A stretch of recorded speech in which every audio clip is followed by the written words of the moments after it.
ஆண்களை பார்க்கவே மாட்டார்கள். தான் பார்க்கக்கூடிய ஆண்கள் தன்னை மணமுடித்த கணவன், தன் பிள்ளைகள், தன் தந்தை, தன் சகோதரன், இப்படிப்பட்டவர்களை தவிர தன் அவுரத்தை, தன் மானத்தை யாருக்கு முன்னாடியும் காட்டுவதற்கு அவர்கள் வெட்கப்படுவார்கள். அப்படி இருக்கக்கூடிய பெண்கள் இன்னைக்கும் சிலர்கள் இருக்கிறார்கள். நம்ம போய் அனுமதி கேட்கிறோம்.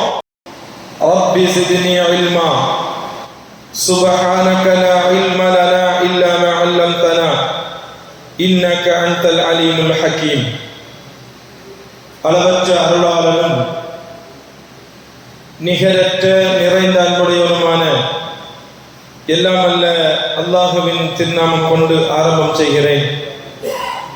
சாந்தியும் சமாதானமும் நம் உயிரிலும் மேலான கண்மணி நபிகள் நாயகம் ஸல்லல்லாஹு அலைஹி வஸல்லம் அன்னவர்கள் மீதும், அன்னவர்களின் வழிமுறையை பின்பற்றிய சத்திய சஹாபாக்கள், தாபியீன்கள், தபா தாபியீன்கள், அவுலியாக்கள், நாதாக்கள், சுஹதாக்கள், நல்லவர்கள், குறிப்பாக நம் அனைவர்கள் மீதும் அல்லாஹுவின் சாந்தியும் சமாதானமும் என்றென்று நிலவட்டுமாக.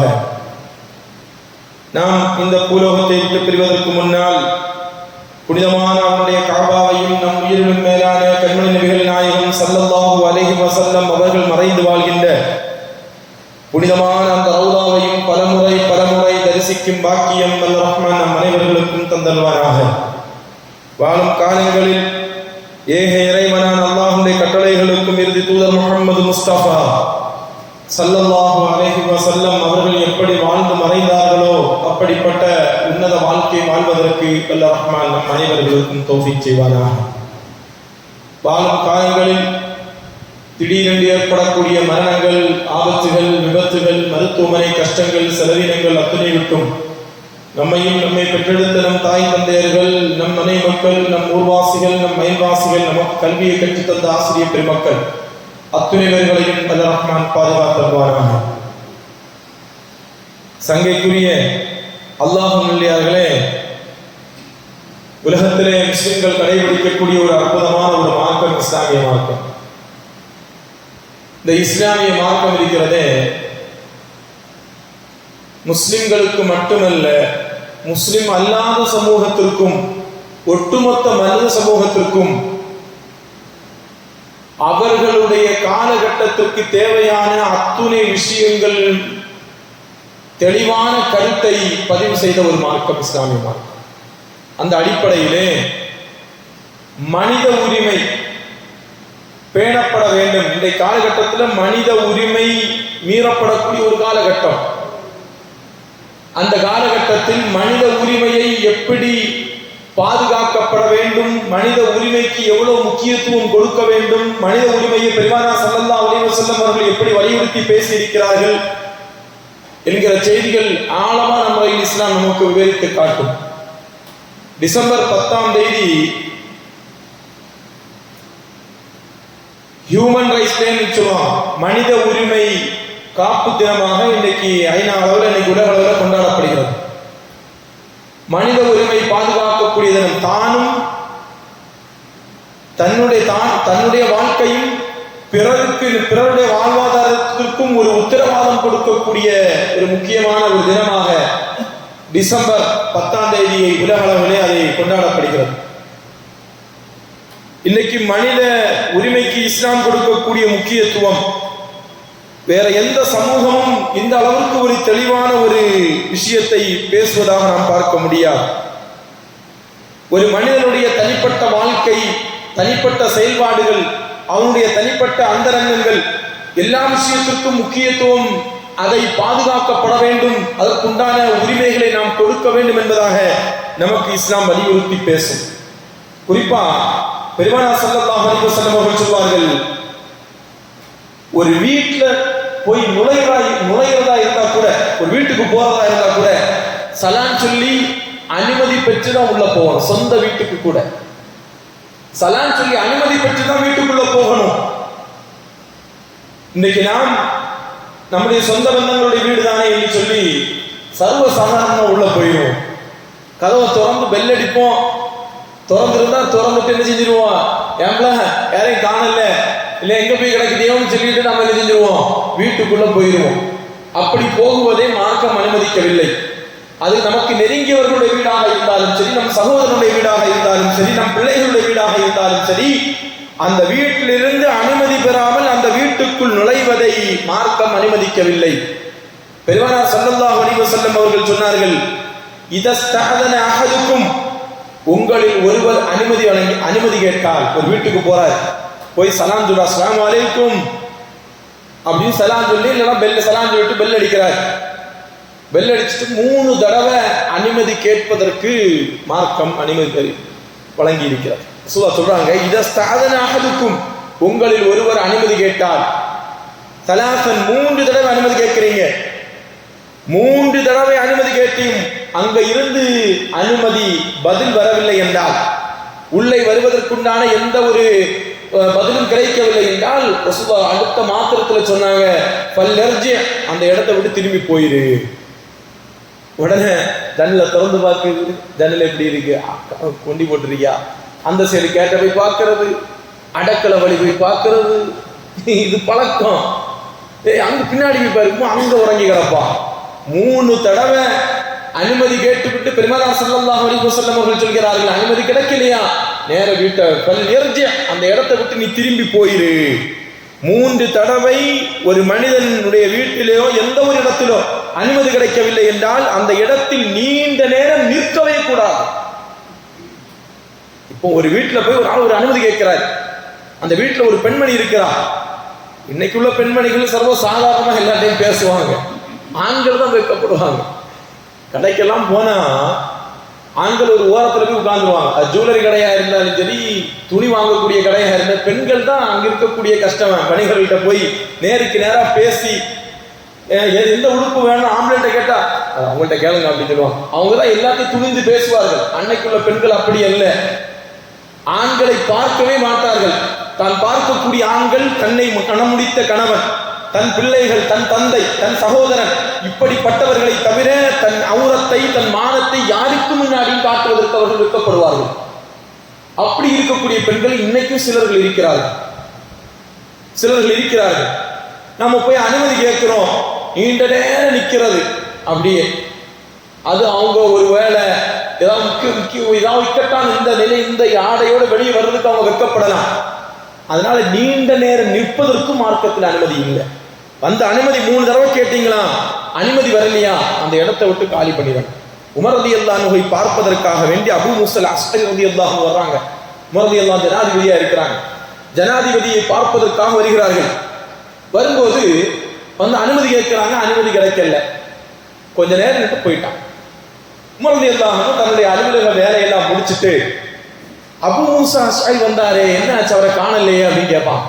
அவர் உள்ள வர்றதுக்கு அனுமதி கொடுக்கல அப்படின்னு சொல்லுவாங்க. அப்போ உமர் ரலியல்லாஹு அன்ஹு சொல்லப்படுகிறது, ஹலீஃபா அவர்களே, வந்த அபூ மூஸா அஷ்அரி திரும்ப போய்விட்டா. அப்படியா, அவர் கூப்பிடுங்க. இதுக்கு வந்துட்டு அவர் திரும்ப போனாரு. அப்போ அபூ மூஸா அஷ்அரிக்கு திரும்ப அழைக்க விடுகிறார். வந்து, நீங்க வந்தீங்களே ஏதோ ஒரு காரணமா, நான் அனுமதி தர உடனே நீங்க போயிட்டீங்களே, என்ன காரணம் அப்படின்னு கேட்கும்போது, இப்படித்தான் எனக்கு பெருமானார் ஸல்லல்லாஹு அலைஹி வஸல்லம் அவர்கள் எங்களுக்கு கட்டளையிட்டு இருக்கிறார்கள். அவங்க சொன்ன வார்த்தை, குன்னா நுஅமரு பிதாலிக். ஒரு இடத்துல போய் அனுமதி கேளுங்க, அனுமதி கேட்டு அனுமதி கிடைக்கலையா, உடனே அங்கன்னு போயிருங்க, அங்க நிக்க வெயிட் பண்ணி நிக்காதீங்க. உமர் ரலியல்லாஹு அன்ஹு இந்த செய்தி ஆச்சரியமா இருக்கு, நான் இது வரைக்கும் கேள்விப்படலையே. பெருமானார் ஸல்லல்லாஹு அலைஹி வஸல்லம் இப்படி ஒரு செய்தியை சொன்னார்களா? நீங்கள் ஆதாரம் கொண்டு வாருங்கள், ஒரு தெளிவை கொண்டு வாருங்கள். நேர அன்சாரிகள்கிட்ட போறாங்க. போய் இந்த செய்தியை சொல்லும் போது அங்க ஒரே ஒரு வயது குறைந்த ஒரு சின்ன சஹாபி, நானும் இந்த செய்தியை பெருமானார் ஸல்லல்லாஹு அலைஹி வஸல்லம் கேட்டிருக்கிறேன், அபூ சயீத் அல்-குத்ரி ரலியல்லாஹு அன்ஹு அவர்களை அழைத்துக் கொண்டு உமர் ரலியல்லாஹு அன்ஹு வர்றாங்க. இவரும் சாட்சி, பெருமானார் சொல்லி இருக்கிறார்கள், இப்படி அனுமதி கேட்டு அங்க இருந்த அனுமதி பதில் வரவில்லை என்றால் உடனே அந்த இடத்தை விட்டு நீங்கள் சென்று விட வேண்டும் என்கிற செய்தியை பெருமானார் ஸல்லல்லாஹு அலைஹி வஸல்லம் அவர்கள் சொன்னார்கள் என்பதற்கு அபூ சயீத் அல்-குத்ரியும் சாட்சி என்று அந்த செய்தியை உமர் ரலியல்லாஹு அன்ஹு உறுதிப்படுத்துவதற்கு பின்னாடி உமர் ரலியல்லாஹு அன்ஹு சொல்வார்கள், இப்படி ஒரு அழகான செய்தியை என் வாழ்க்கையில் நான் பெருமானாரிடத்திலிருந்து தெரியாமல் போய்விட்டதே, நான் வணிகத்தில் பிஸியா இருந்ததுனால இந்த செய்தி எனக்கு கவனக்குறைவாக இருந்து விட்டனோ என்று உமர் ரலியல்லாஹு அன்ஹு தங்களுடைய வருத்தத்தை வெளிப்படுத்துவார்கள். இவங்க வர சொல்லக்கூடிய நோக்கம், ஒரு வீட்டில் போய் அனுமதி கேட்கிறோம், ஒரு ஆபீஸ்ல போய் அனுமதி கேட்கிறோம், ஒரு இடத்துக்கு போய் அனுமதி கேட்கிறோம், அனுமதி கேட்டு அங்க இருந்த அனுமதிகள் நீண்ட நேரம் காத்திருப்பதற்கு அங்கே இது இல்லை, நிற்க வேண்டிய தேவையில்லை. ஆனா இன்னைக்கு இருக்கக்கூடிய பெரும் பெரும் பொறுப்புல இருக்கிறவங்க எல்லாம் நாம இந்த ஹதீஸை பேணிக்கிட்டு உடனே போயிட்டோம், என்ன போயிட்டானோ கொஞ்ச நேரம் நிக்க மாட்டானோ, எப்ப ஹதீஸ்ல இப்படி வருதுன்னு என்ன ஹதீஸ், கொஞ்ச நேரம் ஒரு பெரிய ஒரு அதிகாரியை பார்க்க வந்து கொஞ்ச நேரம் வெயிட் பண்ண மாட்டீங்களோ, பொறுமையா இருக்கு, எல்லாம் நடக்க எல்லாரும் தருவாங்க எல்லாருக்கும் அப்படின்னு சொல்லக்கூடிய காலகட்டம். அப்போ பெருமானார் ஸல்லல்லாஹு அலைஹி வஸல்லம் இது நம்முடைய வீடுகளுக்கு ரொம்ப பொருத்தமா இருக்கு. ஒரு வீட்டுல போய் அனுமதி கேட்டோம், அந்த வீட்டுல இருந்து அனுமதி கிடைக்கலையா, அடுத்த 3 தடவை கேளுங்க, சலாம் சொல்லி பாருங்க, உள்ள இருந்து எந்த பதிலும் வரவில்லை, நேர கிளம்பி போயிடணும். அது யாருடைய சொந்த சகோதரனுடைய வீடாக இருந்தாலும் சரி, அந்த வீட்டில இருந்து திரும்பி சென்று விட வேண்டும் என்பதாக ஹதீஸிலே நாம் பார்க்க முடியும். அதனால் ஒரு மனிதன் ஒரு வீட்டில் நுழைவதற்கு கூட பெருமானார் ஸல்லல்லாஹு அலைஹி வஸல்லம் அவர்கள் எப்படிப்பட்ட ஒரு அணுகுமுறையை நமக்கு கற்றுத் தருகிறார்கள். இன்னைக்கு வீட்டில் போய் பார்த்துட்டு நான் முன்னாடி சொன்னத மாதிரி அங்கன்னு சலாம் வரணும்னா ஜன்னலை திறந்து பார்க்கறது, கதவுக்கு சாவி போடக்கூடிய ஓட்ட வழி கண்ணை வச்சு இப்படி பார்க்கறது, உள்ள என்ன செய்யறாங்கன்னு சொல்லிட்டு இதையெல்லாம் பெருமானார் ஸல்லல்லாஹு அலைஹி வஸல்லம் அவர்கள் கடுமையாக எச்சரித்திருக்கிறார்கள். அபூ ஹுரைரா ரலியல்லாஹு அன்ஹு அவர்கள் அறிவிக்கிறார்கள், ரசூலுல்லாஹ் சொல்றாங்களாம், லவ் அன்ன இம்ரான் இத்தலஅ அலைக பிகைரி இத்னின், உங்களுடைய அனுமதி இல்லாம உங்கள்கிட்ட ஒரு ஆள் உள்ள வந்தார்னா, உங்க அனுமதி இல்லாம உங்கள் மீது உங்களுடைய வீட்டில் அவர் என்ன செய்றாரு உள்ள வருகிறார் என்று சொன்னால், இல்ல உங்களுடைய வீட்டினுடைய தோரத்தின் வழியாக உங்களை கவனிக்கிறார், உள்ளே பார்க்கிறார் என்று சொன்னால், ரசூலுல்லாஹ் சொன்னாங்க, ஃபஹதஃதஹு பிஅஸாத்தின், சின்ன கல்லை கொண்டு அவன் கண்ணில் எரிஞ்சிருங்க, அப்படி சின்ன கற்களை எடுத்து கண்ணில் எரிஞ்சிருங்க. எரிஞ்சிட்டு ரசூலுல்லாஹ் சொல்றாங்க, இப்படி எறிகிறதுனால அவனுடைய பார்வை போனாலும் அந்த குற்றம் உங்களுக்கு வராது. அப்ப எவ்வளவு பெரிய அக்கிரமமும் பாருங்க. ரசூல் ஸல்லல்லாஹு அலைஹி வஸல்லம் கற்றுக் கொடுத்த சமூகத்திற்கு வீட்டுல அனுமதி கேட்டு நீங்க அனுமதி கொடுக்க மறுத்து, நீங்க மனைவியோட இன்னைக்கு தனிமையில இருக்கிறான், உறவு கொண்டுட்டு இருக்கிறான்னு வைங்களேன், இல்ல பகல் நேரத்திலே மனைவியோட உறவுகளுக்கு மார்க்கத்தில் அனுமதி இருக்கு, உறவு கொள்ளக்கூடிய நேரத்துல ஒரு ஆள் போய் நின்றுட்டு ரொம்ப நேரமா இருந்துட்டு என்ன செய்றாரு உற்று பார்க்கிறான்னு வைங்களேன், இல்ல ஜன்னலை திறந்து பார்க்கிறான், அந்த மாதிரி நபரை கல்லால் சிறு கல்லால் அடியுங்கள் என்றார்கள் பெருமானார் ஸல்லல்லாஹு அலைஹி வஸல்லம். அடித்து அவருடைய கண்ணுக்கு பாதிப்பு ஏற்பட்டு கண் பார்வையே போய்விட்டாலும் அல்லாஹ் உங்கள்கிட்ட குற்றம் பிடிக்க மாட்டான். அவன் சேர்ந்து பெரிய அநியாயம்.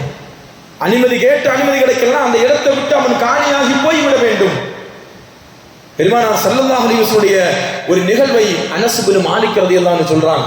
ரசூலுல்லாஹ்வுடைய வீட்டுல சின்ன வயசுல இருந்தே ரசூலுல்லாஹ்வுக்கு பரிவிடை செய்த சஹாபி அனஸ் இப்னு மாலிக் ரலியல்லாஹு சொல்லுவாங்க, ஒருவர் வந்தார், பெருமானார் ஸல்லல்லாஹு அலைஹி வஸல்லம் அவருடைய வீட்டுல ரசூல் ஸல்லல்லாஹு அலைஹி வஸல்லம் வீட்டுல என்ன தோர வழி அப்படி பார்த்தார். ரசூலுல்லாஹ் காணாதனால சஹாபாக்கள் தவறான எண்ணத்தோட பார்க்க மாட்டாங்க, ரசூலுல்லாஹ் என்ன பண்றாங்கன்னு பார்த்திருப்பாங்க.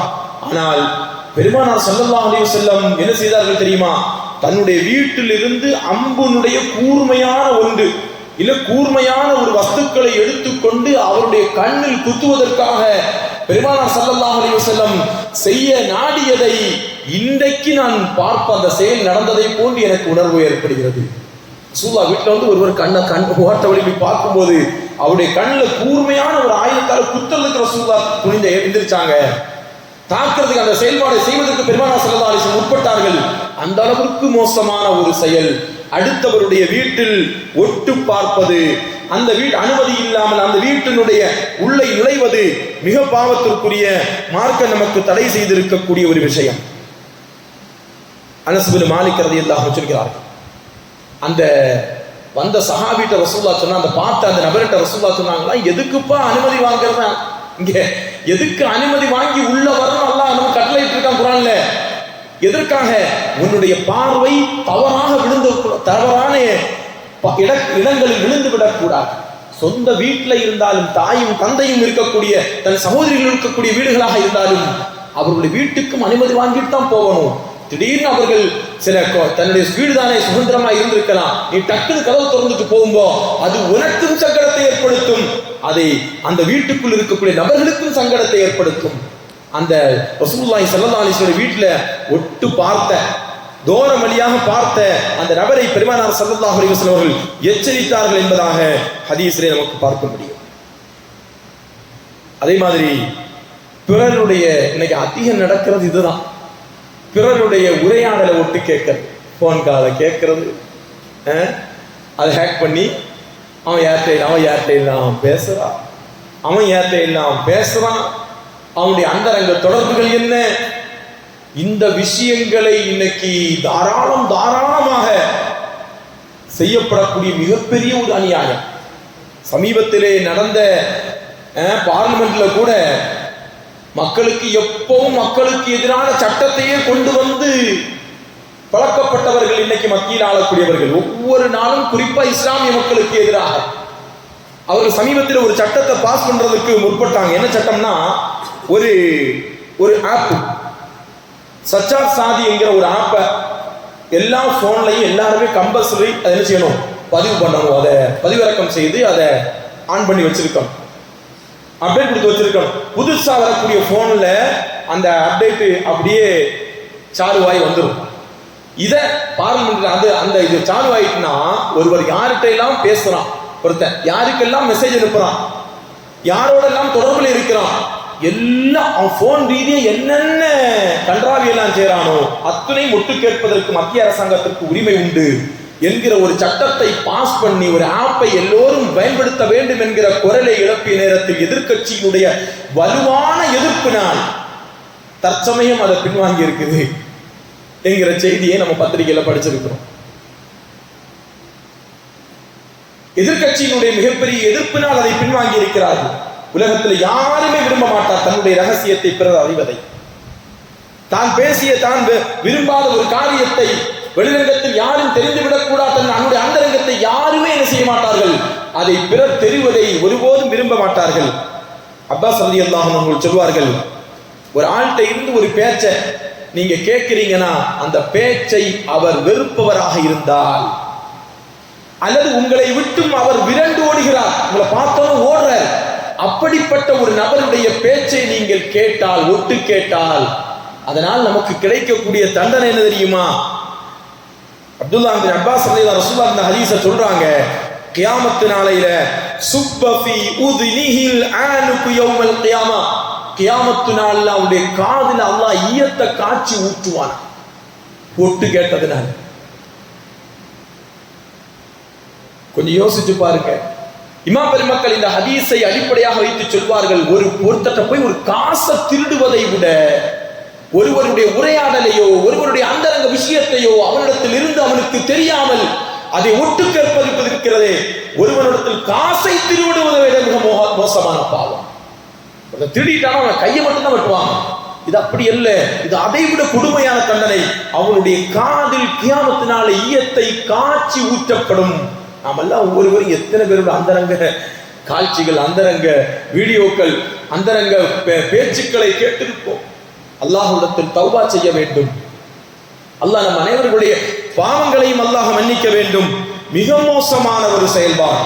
ஒரு மனிதனுடைய அனுமதி இல்லாமல் அந்த மனிதனுடைய எந்த ஒரு விஷயத்தை கேட்பதற்கும் மார்க்கத்தில் யாருக்கும் அனுமதி கிடையாது. ஒரு ரகசியத்தை வெளிப்படுத்துவதற்கு ஒரு மனிதன் விரும்பவில்லை என்று சொன்னால் அதை அவன் அறியாமல் நான் வெளிப்படுத்துவதற்கு நமக்கு எந்த அதிகாரமும் கிடையாது. மிகப்பெரிய ஒரு பாவத்தில் போய் சேர்ந்துவிட்டோம்.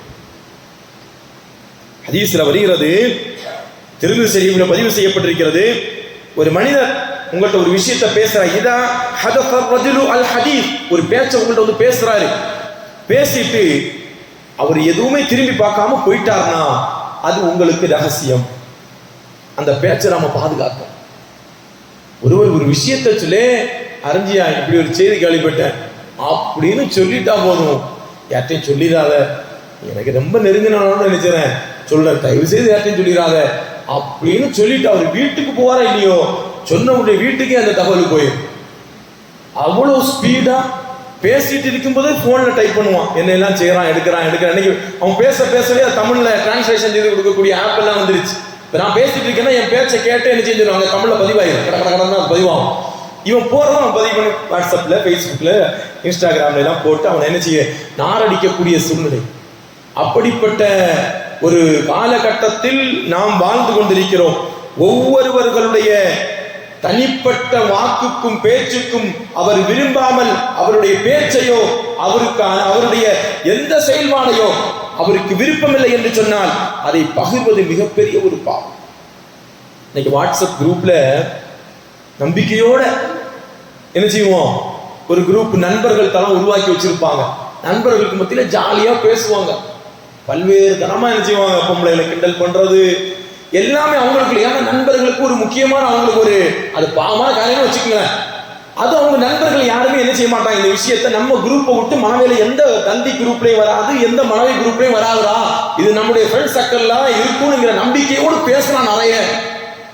கடைசியில இவன் பேசின பேச்சுக்கள் எல்லாம் பல்வேறு தளங்கள்ல வந்து அது அவனுடைய குடும்பத்தில் அவனுக்கு இழுக்கை ஏற்படுத்தி, அவனுடைய மனை மக்களுக்கு மத்தியில் அவனுக்கு மிகப்பெரிய கேவலத்தை ஏற்படுத்தி, நண்பர்களுக்கு மத்தியில் தலைக்குடிவை ஏற்படுத்தி, நீயா இவ்வளவு மோசமா பேசுவ, நீயா இவ்வளவு கன்றாவியெல்லாம் செஞ்சு வச்சிருக்கிற அப்படின்னு எத்துணை நண்பர்களின் மூலமாக தங்களுடைய ரகசியங்கள் வெளிரங்கமாக்கப்பட்டு கேவலப்பட்டிருக்கிறார்கள் தெரியுமா?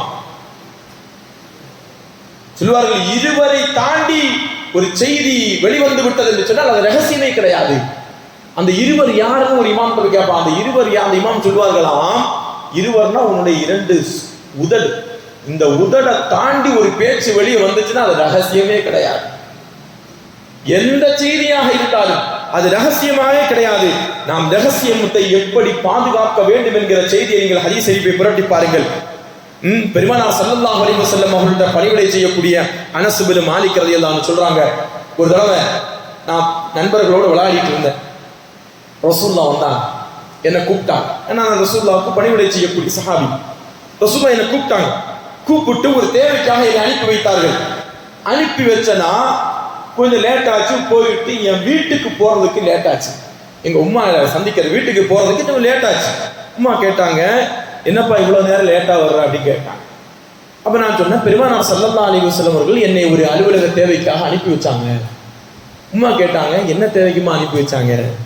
அப்ப நான் என்னுடைய உம்மாட்ட சொன்னேன், இன்னஹா சிர்ருன், அது ரகசியமா, அது எனக்கும் பெருமானார் ஸல்லல்லாஹு அலைஹி வஸல்லம் அவர்களுக்கும் உண்டான ரகசியம், அதை நான் சொல்ல மாட்டேன் என்றார்கள். உம்மா சொன்னாங்களா, நம்ம உம்மா மாதிரி இருந்தா, ஓ இவனுக்கும் அவருக்கும் வெளிய ரகசியம் போல ரகசியம் பண்ணாங்க டீம். ஆனால் அனஸ் பின் மாலிக் ரலியல்லாஹு அன்ஹு தாய் என்ன சொன்னார்கள் தெரியுமா? என் அருமை மகனே, அவர்கள் சொன்னார்கள், லா துஹத்திஸன்ன பிசிர்ரி ரசூலில்லாஹி ஸல்லல்லாஹு அலைஹி வஸல்லம் அஹதன், ரசூலுல்லாஹ்வுடைய ரகசியத்தை ஒரு ஆள்கிட்ட கூட சொல்லாத. இந்த ஹதீஸை சாபித் பின் கைஸ் ரலியல்லாஹு அன்ஹு அறிவிக்கிறாங்க. சாபித் பின் கைஸ் ரலியல்லாஹு அன்ஹு அனஸ் ரலியல்லாஹு அன்ஹு சொல்றாங்க, அனஸே, சாபித்தே, இந்த செய்தியை நான் ஒரு நபரிடத்தில் சொல்லி இருந்தால் கூட நான் எதுக்காக வேண்டி ரசூலுல்லாஹ் என்னை அனுப்பி வச்சாங்கன்னு உங்கள்கிட்ட சொல்லி இருப்பேன். பெருமானார் ஸல்லல்லாஹு அலைஹி வஸல்லம் அவர்களுக்கும் இருந்த அந்த ரகசியம் இன்று வரைக்கும் ரகசியமா தான் இருக்குது. அதை ஆய்வு செய்ய யாராலும் முடியாது. எவ்வளவு ரகசிய பாதுகாப்போட சஹாபாக்கள் இருந்தாங்க. ஒரு வேலைக்கு அனுப்பி வச்சு ரசூலுல்லாஹ் கெட்ட காரியத்துக்கு அனுப்பி வைக்க மாட்டாங்களே, ரசூலுல்லாஹ் நல்ல விஷயத்துக்கு தான் அனுப்பி வச்சிருப்பாங்க. அந்த செய்தி கூட அவங்க அறிவிக்கல, இன்னைக்கு வரைக்கும் அது ரகசியமா தான் இருக்குது. எதற்காக? அன்னைக்கு அனஸை அனுப்பி வைத்தார்கள் என்கிற செய்தி இன்னைக்கும் ஹதீஸ்ல ரகசியமா தான், அது சிர்ரா தான் பாதுகாக்கப்படுகிறது. சஹாபாக்களுக்கு இருந்த அந்த நாணயம், சஹாபாக்களுக்கு இருந்த அந்த ரகசிய பாதுகாப்பு எவ்வளவு பெரிய ஒரு முக்கியத்துவம் வாய்ந்தது. உமர் ரலியல்லாஹு அன்ஹு அவர்களை எடுத்துக்கொள்ளுங்கள். உமர் ரலியல்லாஹுடைய மகள் ஹஃப்ஸா, அவங்களுடைய கணவன் உஹது போர்க்களத்தில் கலந்து கொண்ட, பத்ர் போர்க்களம் போன்ற போர்க்களத்தில் கலந்து கொண்டவர், அவர் மரணித்து விட்டார். மரணித்த உடனே தன்னுடைய மகளை நிக்காஹ செய்து கொடுக்கிறதுக்கு போய் கேட்பாங்க. முதல்ல உஸ்மான் ரலியல்லாஹு அன்ஹு போவாங்க. இன்னைக்கு மகளை நிக்காஹ செய்து கொடுக்கிறதா இருந்தா நம்ம செகண்டா இருந்தாலும் வரக்கூடியவன் ஃப்ரெஷ்ஷா இருக்கணும், முதல் தாரமா இருக்கணும் அப்படின்னு எதிர்பார்ப்போம். அன்னைக்கு அப்படிலாம் இல்லை. அன்னைக்கு 3 மனைவிகள் வைத்திருந்தால் 4வது அவங்களுக்கு வாய்ப்பு தான் போய் கேட்பாங்க. அன்னைக்கு யார்கிட்ட போய் முதல்ல கேட்டாங்க தெரியுமா? உமர் ரலியல்லாஹு அன்ஹு உஸ்மான் ரலியல்லாஹு அன்ஹு தேடி போனாங்க. உஸ்மான் ரலியல்லாஹு அன்ஹு, என் மகள் ஹஃப்ஸா விதவையா இருக்கிறாங்க உஸ்மான், அவங்களை நீங்க திருமணம் முடிக்க விரும்பினா நான் உங்களுக்கு திருமணம் முடித்து தருகிறேன். உஸ்மான் ரலியல்லாஹு அன்ஹு சொன்னாங்க, நான் கொஞ்சம் யோசிக்கணும், எனக்கு கொஞ்சம் டைம் வேணும். அப்போ கொஞ்ச நாளுக்கு பிறகு திரும்பவும் போறாங்க உஸ்மான் ரலியல்லாஹு அன்ஹு போன உடனே உஸ்மான் ரலியல்லாஹு அன்ஹு சொல்வார்கள், இப்பொழுது ஹஃப்ஸாவை திருமணம் முடிக்கக்கூடிய சூழ்நிலையில நான் இல்லை, இப்ப நான் திருமணம் முடிக்கல அப்படின்னு சொல்லுவாங்க. அடுத்து யார்கிட்ட போவாங்க தெரியுமா? அபூபக்கர் சித்திக் ரலியல்லாஹு அன்ஹு. தன்னை விட வயது மூத்தவர்கள், அபூபக்கர் ரலியல்லாஹு அன்ஹு. ஆனால் தெரியும், உலகத்தில் நபிமார்களுக்கு பிறகு இந்த உலகத்தில் ஆக சிறந்தவர்கள் அபூபக்கர் சித்திக் ரலியல்லாஹு அன்ஹு. அபூபக்கர் சித்திக் ரலியல்லாஹு அன்ஹு போய் கேட்பாங்க, அபூபக்கர் அவர்களே, என் மகள் ஹப்ஸா விதவையா இருக்கிறாங்க, கணவன் மரணித்து விட்டார்கள், அவர்களுக்கு நீங்கள் விரும்பினால் உங்களுக்கு நிக்காஹ் செய்து தர நான் பிரியப்படுகிறேன் என்றார்கள். உடனே உஸ்மான் ரலியல்லாஹு அன்ஹு பதிலாவது சொன்னாங்க. அபூபக்கர் சித்திக் ரலியல்லாஹு அன்ஹு எந்த பதிலும் சொல்லல, அமைதியா இருந்துட்டாங்க. இது உமர் ரலியல்லாஹு அன்ஹுக்கு கொஞ்சம் கஷ்டத்தை ஏற்படுத்துச்சு. உஸ்மானாவது பதில் சொன்னாங்களே, இப்ப நான் திருமணம் முடிக்கக்கூடிய சூழ்நிலையே இல்லை. ஆனால் அபூபக்கர் சித்திக் ரலியல்லாஹு அன்ஹு எந்த பதிலும் சொல்லலையே, அமைதியா இருந்து விட்டார்களே. அப்படி இந்த காலம் அப்படி கடந்து போகும்போது ஹப்ஸாவை யார் திருமணம் முடித்தார்கள்? அல்லாஹு அக்பர், உலகத்தில் ஆக சிறந்த நபரான கண்மணி நாயகம் ஸல்லல்லாஹு அலைஹி வஸல்லம் அவர்கள் திருமணம் முடித்தார்கள். ஹப்ஸா நம் உம்மஹாத்துல் முஃமினீன், முஃமின்களுடைய தாய். உமர் ரலியல்லாஹு அன்ஹுடைய மகளை யார் திருமணம் முடித்தார்கள்? பெருமானார் ஸல்லல்லாஹு அலைஹி வஸல்லம் அவர்கள் திருமணம் முடித்தார்கள். பெருமானார் ஸல்லல்லாஹு அலைஹி வஸல்லம் அவர்கள் திருமணம் முடித்த அடுத்த கணமே அபூபக்கர் சித்திக் ரலியல்லாஹு அன்ஹு உமர் ரலியல்லாஹு அன்ஹு சந்தித்து, உமரே இங்கே வாருங்கள், நீங்கள் உங்கள் மகளை திருமணம் முடிப்பதற்காக என்கிட்ட வந்து அனுமதி கேட்டீங்க, நான் விருப்பப்பட்டால் எனக்கு திருமணம் முடித்து தருவதற்கு நீங்கள் கேட்டீர்கள், நான் எந்த பதிலும் சொல்லாமல் அமைதியாக இருந்தது உங்களுக்கு வருத்தத்தை ஏற்படுத்தியதா உமரே? ஆமாம் அபூபக்கர், எனக்கு ரொம்ப வருத்தமாக இருந்தது, நீங்கள் எந்த பதிலும் சொல்லாமல் மௌனமாக இருந்தீர்களே, எனக்கு ரொம்ப கஷ்டத்தை கொடுத்தது. நான் எதற்காக அப்படி இருந்தேன் தெரியுமா உமரே? உங்கள் மகள் ஹப்ஸாவை என் பெருமானார் ஸல்லல்லாஹு அலைஹி வஸல்லம் அவர்கள் திருமணம் முடிப்பதற்காக ஆலோசனை செய்த தகவல் எனக்கு கிடைத்தது உமரே. என் பெருமானார் ஸல்லல்லாஹு அலைஹி வஸல்லம் அவர்களுடைய ரகசியத்தை நான் யாரிடத்திலும் சொல்லக்கூடாது என்பதற்காக வேண்டித்தான் நான் உங்களிடத்திலே அந்த பதிலை சொல்லாம ரகசியமா இருந்தேன். இன்னைக்கு இப்படி ஒரு ரகசியத்தை யாராவது பாதுகாப்போமா? ரெண்டு நான் ஒரு பொண்ணை பார்த்து, நண்பா இதெல்லாம் இந்த பொண்ணை என் வீட்டுல பேசி முடிச்சிருக்கேன் அப்படியால அப்படின்னு சொல்லிட்டு அவன் என்ன செஞ்சிருவான், அந்த பொண்ணை என்ன செஞ்சிருவான், ஆட்டையை போட்டு தட்டிட்டு போறக்கூடிய காலகட்டத்தில் வாழ்ந்துட்டு இருக்கிறோம். எப்படிப்பட்ட மகள் நீதிக்கு ஒரு உமர், உலக நீதிபதிகளே திரும்பி பார்க்கக்கூடிய அளவிற்கு இந்த உலகத்தில் நீதமாக வாழ்ந்தவர்கள் ரலியல்லாஹு அன்ஹு அவர்களுடைய மகளாரை திருமணம் முடிப்பதற்கு சஹாபாக்கள் போட்டி போடுவார்கள். அப்படிப்பட்ட ஒரு காலகட்டத்தில் அபூபக்கர் சித்திக் ரலியல்லாஹு அன்ஹு சொல்கிறார்கள், அபூபக்கர் உமர் அவர்களே, பெருமானார் ஸல்லல்லாஹு அலைஹி வஸல்லம் மட்டும் ஹப்ஸாவை திருமணம் முடிக்காமல் விட்டிருந்தால் நீங்கள் கேட்ட மறு நிமிடம் நான் ஹப்ஸாவை திருமணம் முடித்திருப்பேன் என்றார்கள் அபூபக்கர் சித்திக் ரலியல்லாஹு அன்ஹு அவர்கள். இது நான் சொல்வதற்குண்டான காரணம், ஒருவருடைய ரகசியத்தை, ஒருவருடைய சிறான அந்தரங்க காரியத்தை, ஒருவர் நம்பி சொல்லக்கூடிய ஒரு விஷயத்தை யாருக்கும் தெரியாமல் கடைசி வரைக்கும் பாதுகாத்தவர்கள் சஹாபா பெருமக்கள். அப்படிப்பட்ட ஒரு புனிதத்திற்கு சஹாபாக்கள் வாழ்ந்து இந்த உலகத்தை விட்டு மரணித்திருக்கிறார்கள். இன்னைக்கு ரகசிய பாதுகாப்பு, இந்த கன்றாவி ஆப்புகள்லாம் வந்ததுக்கு பின்னாடி எந்த ரகசியமும் கிடையாது. யார்ட்டையும் சொல்லாத என்ன அப்படின்னு சொல்லிதான் பேசுவாங்க. ஆரம்பத்திலே சொல்லையே அந்த அப்படி கால் ரெக்கார்டு பண்ணி வேற ஒரு தளத்தை போட்டு, எவ்வளவு மோசடிகள், எவ்வளவு அக்கிரமமான செயல்பாடுகள். பெருமானார் ஸல்லல்லாஹு அலைஹி வஸல்லம் அவர்கள் சொல்கிறார்கள், யார் தன்னுடைய நாவை அல்லாஹ்வுக்காக துன்யாவில் அடுத்தவர்களுடைய குறைகளை சொல்வதை விட்டும் பாதுகாத்துக் கொண்டார்களோ அவர்களுக்கு அல்லாஹ் கொடுக்கக்கூடிய அன்பளிப்பு பாக்கியம் என்ன தெரியுமா? அத்லகல்லாஹு லிஸானஹு பிஷ்ஷஹாதத்தி இன்தல் மௌத்தி, மௌத்துடைய நேரத்தில் அஷ்ஹது அல்லா இலாஹ இல்லல்லாஹ் வ அஷ்ஹது அன்ன முஹம்மது ரசூலுல்லாஹ், லா இலாஹ இல்லல்லாஹ் முஹம்மது ரசூலுல்லாஹ் என்கிற கலிமாவை மொழிவதற்குண்டான வாய்ப்பை அல்லாஹ் ஏற்படுத்தி கொடுப்பார். இன்னைக்கு அதிகமான நபர்கள் யாரும் கலிமா மொழிஞ்சு உள்ளுக்குள்ள மொழியலாம், அல்லாஹ் வெளிப்படையா மொழிஞ்சு மரணிக்கலாம். சஹாபாக்களுடைய காலத்துல ஏதோ பெரும் தியாகிகள், ரொம்ப இரையச்சம் உள்ளவர்களுடைய நாவல்ல கலிமாவுல பாக்குறோம். ஏன்னா நாமெல்லாம் யாராவது ஒரு குறையை சொல்லியிருப்போம், யாருடைய ஒரு குறையாவது எங்கேயாவது பரப்பி இருப்போம். இந்த வாட்ஸ்அப் தளங்கள் வந்ததற்கு பின்னாடி குறைகளை பரப்பக்கூடிய ஒரு தளமாகவே அது மாறிவிட்டது. நற்காரியங்களை மட்டுமல்ல, அடுத்தவர்களை ஒரு சின்ன ஒரு பிரச்சனை விவாத தளம் வந்துச்சுன்னா, ஒரு கருத்துகள் வந்தா, அல்லாஹ் இவன் அவரை பத்தி நீ யாரு எனக்கு தெரியும்ல, ஆதாரத்தோட கொண்டு போடுவான். ஆதாரம் போடவான்னு கேட்ட ஆதாரத்தையும் எடுத்து போடுவான்.